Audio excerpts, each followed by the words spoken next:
खुलुमबाय गोजोन फुंबिलिनि बयनिसिमबो गाहाम हामलायनायखौ जासिहरनाय थाबाय आं सिबिरानि ब्रह्म आसा खालामो नोंथांमोनहा गासैबो मोजाङैनो दङ नोंथांमोननि थाखाय आं गोदान मोनसे भिडिअ लानानै फैबावबाय अन्नानै भिडिअखौ जोबजासिम नायलांदो फिन मैदेरनि उदखाराव सासे बर' सुबुंनि जिउ खहा मुङा कृष्णा गयारी 45 बोसोर बैसोनि बे जाथाया तामुलपुर जिल्ला कुमरिकाटा हाग्रा बिफाननि सिङाव थानाय बगाजुलि दैमुगुरियाव जादों जाथायनि सायाव रुंसारि कृष्णा गयारीनि अनजालि बिसि हेमान्ति गयारी बिथाङा फोरमायथिनाय बायदिब्ला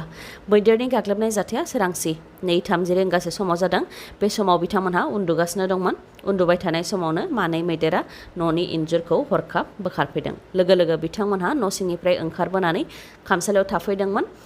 उनाव मैदेरा आनज्रायलांबा फिसाय कृष्णा गयारीया बिसिखौ न'नि सिङाव थाहैनो थाखाय थिनहरदोंमोन बेयावनो बिसिया एसे एरायलांनाय समावनो मानैनि मादाव मासे मैदेरा फैफिननानै कृष्णा गयारीखौ लानानै थांदों आरो गाफ्लेहैदों बेबायदि खालामनायनि उनावबो 30 मिनिटसो मैदेरा आनज्रायलाङाखै उनाव मैदेरा आनज्रायलांबासो खाथि खालानि सुबुंनि मददजों कृष्णा गयारीखौ लायदों बे समाव बिथाङा थैयाखैमोन उनाव 3:45 रिंगासो समावसो जोबथा हां लादों होननानै फोरमायथिदों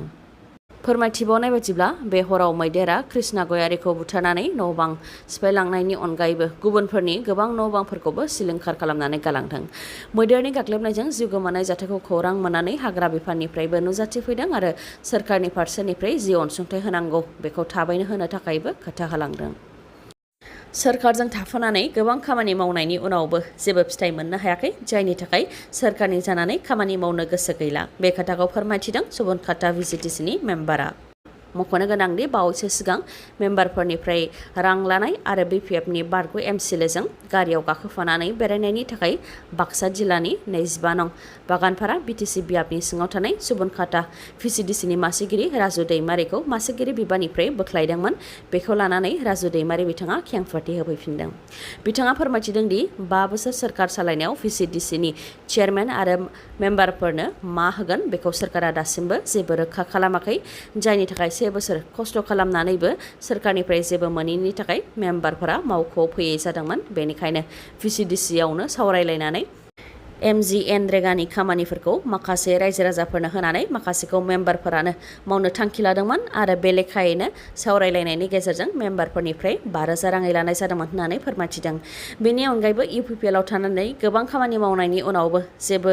मोनिलाय आलाय-सिलाय जानानै UPPLनिनो 3 मावथिफोरा बिपिएफनि बारग' एमसिएलए पलेन्द्र बसुमतारीजों अन्थाइ जावनायनि फालांगि मावहैफादोंमोन जायनाखि बिसायख'थिनि समाव 3 UPPLनि मावथिफोरा गावखौ अदेबानि राजु दैमारिखौ गोबां मददबो होबोदोंमोन बेनिखायनो बिथांमोनजोंबो थांलाय फैलाय दङमोन बेनि अनगायैबो भिजिडिसिनिनो माखासे बेले बेजे जानायखौ लानानै बिथांमोन UPPLनि मावथिफोरनि हेंथायै केस होनाय जादोंमोन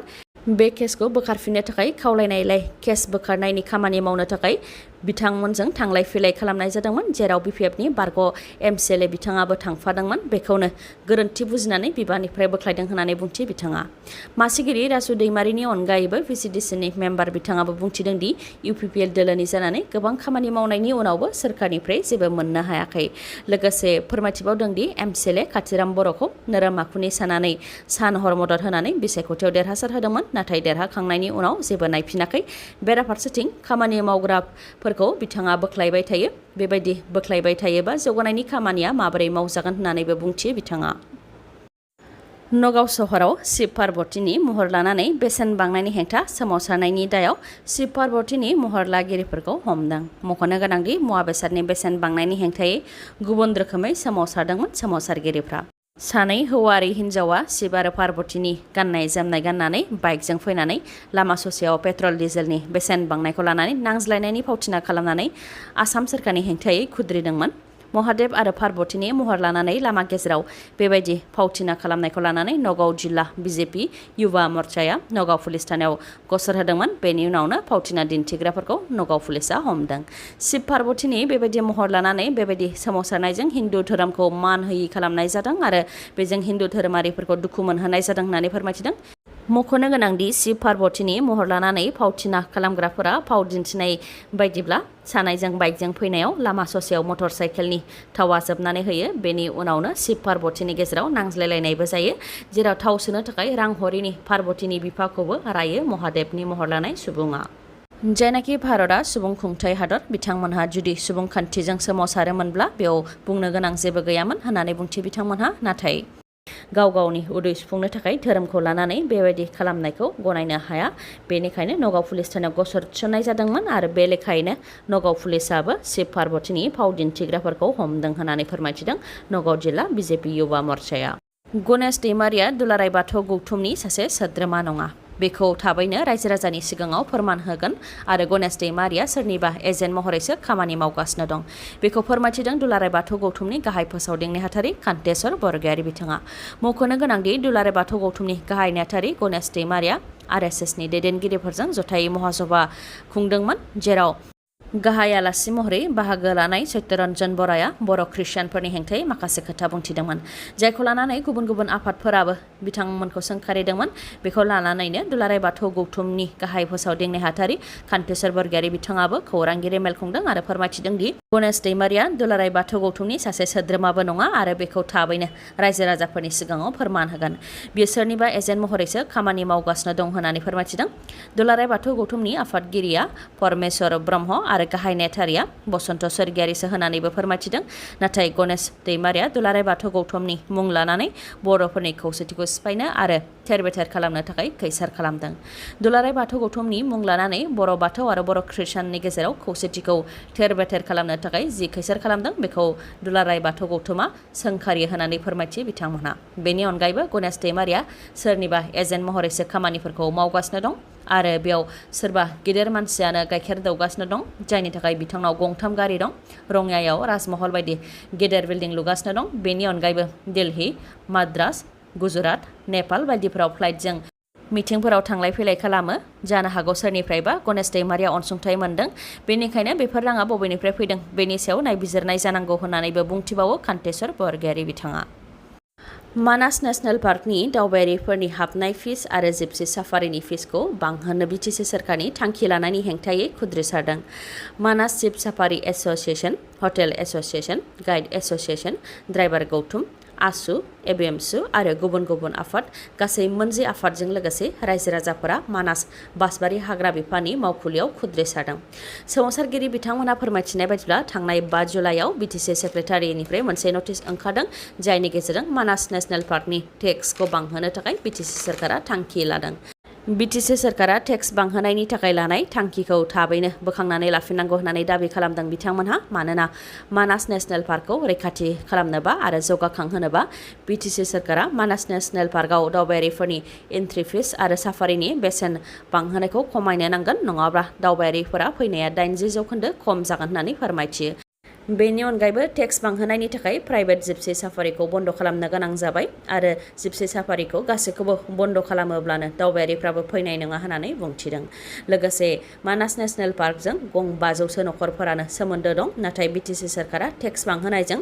गं 500 नखरफोरानो अलखदाव गोग्लैगोन आरो बेनि थाखाय जानो हागौ बिथांमोनहा आयेन बेरेखा खामानिखौबो मावनो आखायाव लागोन होननानै फोरमायथिदों। बेराफारसेथिं बे हाग्रा बिफानावनो बिथांमोना थांनाय 15 बोसोरनिफ्रायनो खामानि मावबोगासिनो दं नाथाय बिटिसि सोरखारा मोनबो आफादजों सावरायालासे क'क्राझारावनो जिरायनानै बे थांखिखौ लादों होननानै फोरमायथिदों। लोगोसे सिगांनिफ्रायनो जेरैबायदि एन्ट्रि फिसखौ 100 राङै लाबोदों बेबायदिनो लाफिननांगौ होननानैबो दाबि खालामो नङाबा जोबनाय गैयै समनि थाखाय सोमावसारगोन। दिनै 1000 सुबुंफोरा थुबुर जानानै सोमावसारदों गाबोन लाख लाख सुबुंफोरा थुबुर जानानै हाग्रा बिफाननि गुबुन गुबुन मावखुलिफ्राव सोमावसारगोन होननानैबो बुंथियो बिथांमोनहा।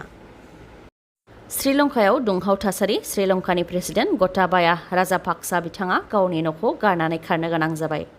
मख'नो गोनांदि थांनाय गोलाव समनिफ्रायनो रांखान्थि आंखालाव गोग्लैदों श्रीलंका हादरा। फरेन कारेन्सिनि आंखाल जानायनि थाखाय गुबुन गुबुन हादरनिफ्राय मुवा बेसाद जेरै जाग्रा लोंग्रा पेट्रल डिजेल मुलि बायदि बायदि गोनां मुवा बेसादफोरखौ बायनो हायाखै जायनि थाखाय बेफोर मुवा बेसादफोरनि बेसेनफोरा अर जोंदों। बेफोरबायदिनो गोबां आंखालाव गोग्लैनो गोनां जादों श्रीलंका हादरा जायखौ लानानै श्रीलंकानि प्राइम मिनिस्टार आरो प्रेसिडेन्टखौ बिबान एंगारनो थाखाय नोगोरारिफ्रा गोलाव समनिफ्रायनो दाबि खालामबोबाय थादोंमोन। बे दाबिखौ लानानैनो प्राइम मिनिस्टारनि प्राइभेट न'खौबो अर सावनानै होनाय जादोंमोन। बेनि उनावनो प्राइम मिनिस्टारनि बिबानखौ एंगारदोंमोन रानिल बिथाङा। बेनि उनाव दा लाख लाख सुबुंफोरा गुबुन गुबुन जायगानिफ्राय फैनानै श्रीलंकानि कमार्शियेल राजथावनि कलम्बोआव थुबुर जाफैदों आरो लाख लाख सुबुंफोरा थुबुर जानानै प्रेसिडेन्टनि अफिसियेल न'आव हाबनानै बुफाय बुसि खालामदों। खुनुरुखुमै जिउ रैखा खालामनानै खारग'नो हादों प्रेसिडेन्ट बिथाङाबो सुलुंनिफ्राय मोननाय बायदिबा खारनायनि उनाव प्रेसिडेन्ट बिथाङा जाहाजाव थादों जेब्लासिम श्रीलंकायाव गिदिंबोफिननायनि थासारि सोमजिया अब्लासिम लैथोनि सायावनो जाहाजावनो थागोन बिथाङा आरो फैगौ 13 जुलाइआव बिथाङाबो प्रेसिडेन्टनि बिबाननिफ्राय रिजाइन होसिगोन फैगौ 5 बोसोरनि उनाव पेट्रल बाहायनाया जोबगोन बे खोथाखौ बुंथिदों रड ट्रेन्सपर्ट एन्ड हाइवेसनि मन्थ्रि नितिन गडकारि बिथाङा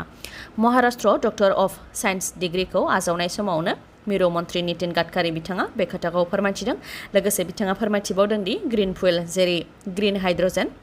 इथानल CNG आरो माखासे ग्रीन फुएलफोर बाहायनायनि थाखायनो फैगौ 5 बोसोरनि उनाव पेट्रलनि बाहायनाया जोबहैगोन दिनैनि भिडिअआ एसेनोसै गाबोन आरो गोदान भिडिअजों लोगो मोनफिनबावगोन नोंथाङा दासिमबो आंनि चेनेलखौ साबस्क्राइब खालामाखैबा अन्नानै साबस्क्राइब खालामदो लोगोसे लाइक कमेन्ट आरो शेयार खालामनो दाबाव गोजोन्थों